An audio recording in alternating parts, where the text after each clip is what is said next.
pharaoh चोली चूरी वाला गे होलिया में फारो चोली चूरी वाला गे रंग तो जवानी पानी पूरी वाला गे छोरी रंग तो जवानी पानी पूरी वाला गे ऐ तो छोरा जिला भागलपुरी वाला गे ऐ तो छोरा जिला भागलपुरी वाला गे रंग तो जवानी पानी पूरी वाला गे छोरी रंग तो जवानी पानी पूरी वाला गे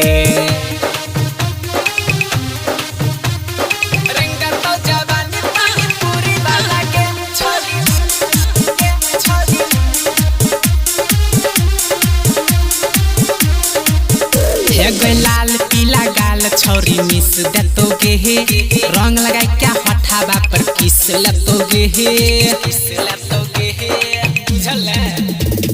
लाल पीला गाल छोरी मिस दतोगे हे रंग लगाई क्या हठाबा पर किस लतोगे हे ऐ तो छोरा मोटे पिचकारी वाला गे ऐ तो छोरा मोटे पिचकारी वाला गे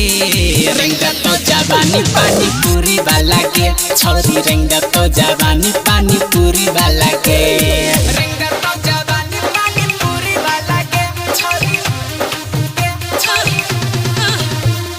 रंग तो जवानी पानी पूरी वाला गे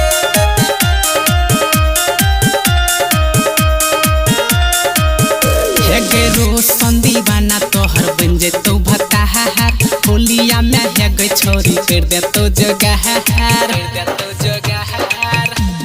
छोरी गेरो संदी बना तोहर बन जे तो भताहार होलिया में है गई बुची कर दे तो जगहार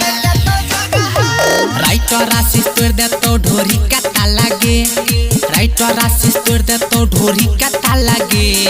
रंग तो जवानी पानी पूरी वाला गे छोरी रंग तो जवानी पानी पूरी वाला गे ऐ तो छोरा जिला भागलपुरी वाला गे